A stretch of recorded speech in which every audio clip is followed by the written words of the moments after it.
கல்கி மகாராணி மதுரையிலேருந்து சுமதி பேசுகிறேன். இன்றைக்கி வந்து கேரளாவோட ட்ரெடிஷ்னல் ரெசிபியான கலத்தப்பம், அதாவது சிறிய கலத்தப்பம் பண்ண போகிறோம். அது எப்படி பண்ணுறதுன்னு முதல்ல மாவு அரைக்கிறது என்னன்னு பார்த்துருவோம். அப்புறம் அதுக்கு ஒரு சைட் டிஷ்ஷும் பண்ண போகிறோம். அதுக்கு என்னென்ன பொருள் தேவைன்னு பார்ப்போம். வாங்க வீடியோக்குள்ள.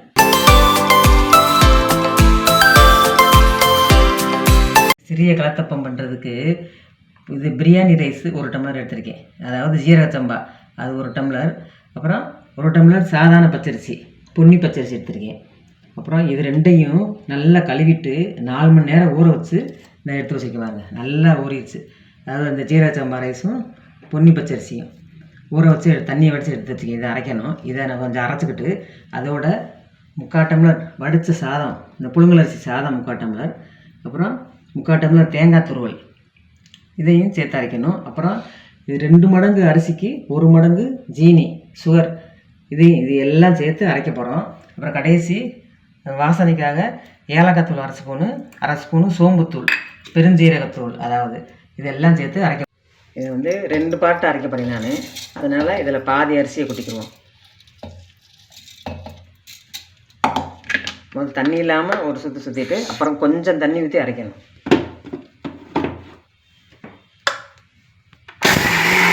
இப்போ கொஞ்சம் தண்ணி ஊற்றிட்டு ஒரு அரைச்சிட்டு அப்புறமா இதை சேர்க்கணும்.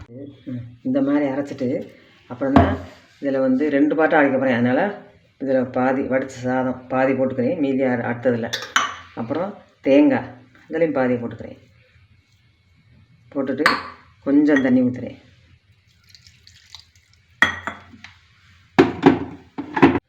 இப்போ இதில் சீனியும் பாதி சேர்த்துக்கிறேன். இதையும் சேர்த்து கொஞ்சம் அரைக்கும் போது கொஞ்சம் லிக்விட் ஆகும். அதே முதல்ல கெட்டி அரைக்கணும்னே. இப்போ வலுவலுன்னு அரைச்சாச்சு. இதை இப்போ இந்த பவுலில் ஊற்றிக்கிறேன். குருணை இல்லாமல் வலுவலுன்னு அரைக்கணும். இப்போ 2வது பேட்சும் அரைச்சிட்டேன். அதிலேயே இந்த ஏலக்காய் தூளையும் சேர்த்துக்கிறோம். ஏலக்காய் தூள், சோம்புத்தூள் ரெண்டுமே அரை ஸ்பூனு. இப்போ 2வது பேட்சையும் அரைச்சாச்சு. இதில் ஊற்றிக்கிறேன். இப்போ இதுக்கு தேவையான அளவு ஒரு அரை ஸ்பூன் உப்பு போட்டு அதை நல்லா கையை வச்சு நல்லா கரைக்கிற மாதிரி கரைச்சிடணும். உப்பு அதில் மாவில் கரைகிற மாதிரி நல்லா கரைச்சிடணும். இடிச்சு 5 மணி நேரம் கழிச்சு பார்ப்போம். இப்போ 5 மணி நேரம் ஆச்சு மாவு அரைச்சி. சிறிய கலத்தப்பத்துக்கு மாவு அரைச்சி வச்சு 5 மணி நேரம் ஆச்சு. இப்போ மாவு நல்லா இந்த சாஃப்ட் ஆகிடுச்சு. மாவு முதல்ல இருந்த காட்டிலையும் கொஞ்சம் கெட்டியாச்சு. இந்த பக்குவத்தில் தான் இருக்கணும். அதை அரைக்கிறதுக்கு வந்து எனக்கு 1.25 டம்ளர் தண்ணி ஊற்ற தேவைப்பட்டுச்சு. நல்லா மையாக அரைச்சி நல்லா ரெடியாக அது ஊற்றுற பக்கத்தில் கரெக்டாக இருக்குது. அப்புறம் அதுக்கு ஒரு சைட் டிஷ் பண்ணுவோம். அதுக்கு என்னென்ன பொருள் தேவைன்னா, துருவிய தேங்காய் துருவல் வந்து ஒரு 3/4 கப் எடுத்திருக்கேன். அதே மாதிரி 3/4 கப்பு கடலைப்பருப்பு இருக்குல்ல, அதை வந்து ஊற வச்சு குக்கரில் வச்சு 2 விசில் விட்டு எடுத்திருக்கேன். அது கல் மாதிரியும் இருக்கவும் கூடாது, குழையவும் கூடாது. இந்த இப்படி எடுத்து பார்த்தீங்கன்னா ஈஸியாக நசுக்கணும், அந்த மாதிரி இருக்கணும். அப்புறம் அதுக்கு கொஞ்சம் மைல்டாக தான் இனிப்பு போடணும். ஏற்கனவே மாவுலேயும் இனிப்பு போட்டுப்போம். அதனால் கொஞ்சம் ஒரு 25 கிராம் வந்து சுகர் எடுத்து வச்சுருக்கேன். தேங்காய், கடலைப்பருப்பு, சுகர், ஏலக்காய் தூள் இது 4 சேர்த்து அதுக்கு ஒரு சைட் டிஷ் பண்ணணும். முதல்ல அந்த சைட் டிஷ் என்னன்னு ஃபஸ்ட்டு சைட் டிஷ் பண்ணுறதுக்கு அதுக்கு ஒரு 2 ஸ்பூன் நெய் சேர்த்துக்கிறேன்.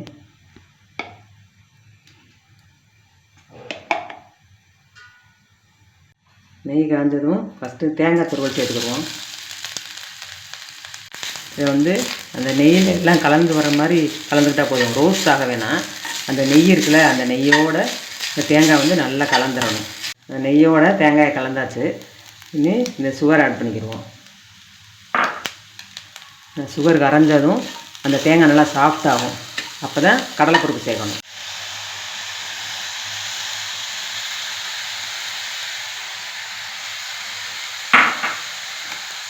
இதையும் நல்லா கலந்து விட்டுட்டு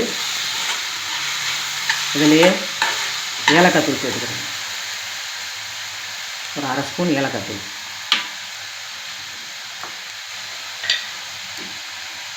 ஒரு பிஞ்ச் சால்ட்டு, இதெல்லாம் நல்லா ஒன்றா கலந்துட்டு அடுப்பு ஆஃப் பண்ணிடணும். இப்போ அந்த கலத்தப்பத்துக்கு சைட் டிஷ் ரெடி ஆகிடுச்சு. இதை அடுப்பு ஆஃப் பண்ணிவிட்டு இறக்கி வச்சிடணும். இப்போ இந்த ஒரு அடிக்கணமான பாத்திரம் வச்சுக்கணும். அடிக்கணமான பாத்திரம் இல்லைன்னா இந்த ஆப்பக்கடை அந்த மாதிரி வச்சுக்கோங்க. வச்சுக்கிட்டு இதில் நம்ம இந்த சிறிய கலத்தப்பம் பொரிச்சு எடுக்க போகிறோம். இப்போ வந்து இதை பொரிக்கிறதுக்கு கேரளாவில் வந்து முழுக்க தேங்காய் எண்ணெய் யூஸ் பண்ணுவாங்க. நான் வந்து பாதி தேங்காய் எண்ணெய் ஊற்றுறேன், அதாவது நல்லா செக்கெண்ணெய், ஒரிஜினல் தேங்காய் எண்ணெய் பாதி ஊற்றிக்கிட்டு கொஞ்சம் இந்த கோல்டு வினர் கலந்துக்கிறேன், வாசனை இல்லாத எண்ணெய். எண்ணெய் நல்லா காஞ்சிருச்சு. இனி ஃப்ளேமை நல்லா ஃபுல்லாக கம்மியாக்கிட்டு இந்த குழிக்கரண்டி நல்லா ஒரு குழிக்கரண்டி எடுத்துக்கணும். எடுத்துக்கிட்டு ஒவ்வொரு கரண்டியாக ஒன்றொன்னா தான் ஊற்றி எடுக்கணும். இப்போ நல்லா பொஸ்ஸுன்னு வரும்போது லேசாக எண்ணெயை வந்து அதில் தெளித்து விடணும். இதை வந்து நம்ம பெரட்டாமல் தான் எடுப்போம். அதை சுற்றிலும் ஒரு கோல்டன் ப்ரௌன் வரும்போது மேலே நடுவில் நல்லா வெந்துடும்.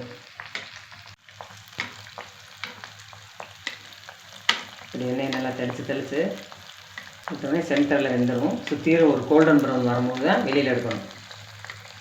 இப்போ ரெடி ஆயிடுச்சு. சுற்றிலும் ஒரு கோல்டன் ப்ரௌனு நடுவில் பொங்கி வரும். இதில் வந்து எண்ணெயை வடிச்சிட்டு எடுத்துக்கிறோம்.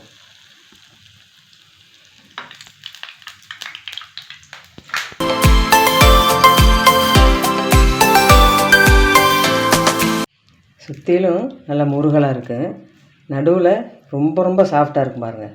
இப்படி பிச்சா முருகலாக இருக்கும், நடுவில் ரொம்ப சாஃப்டாக இருக்கும் பாருங்கள், பஞ்சாக இருக்கும்.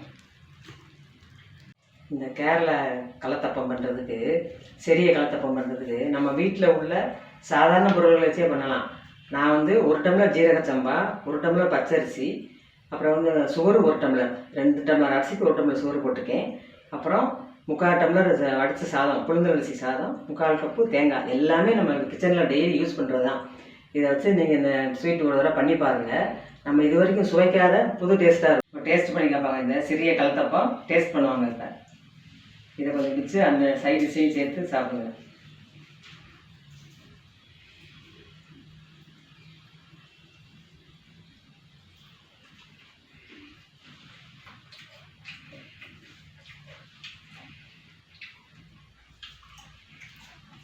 சூப்பராக இருக்குங்க, அருமையான டேஸ்ட்டாக இருக்குது.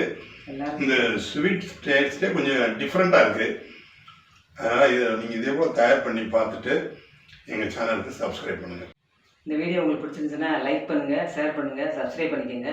அடுத்து இன்னொரு ரெசிபியோட அடுத்த வீடியோவில்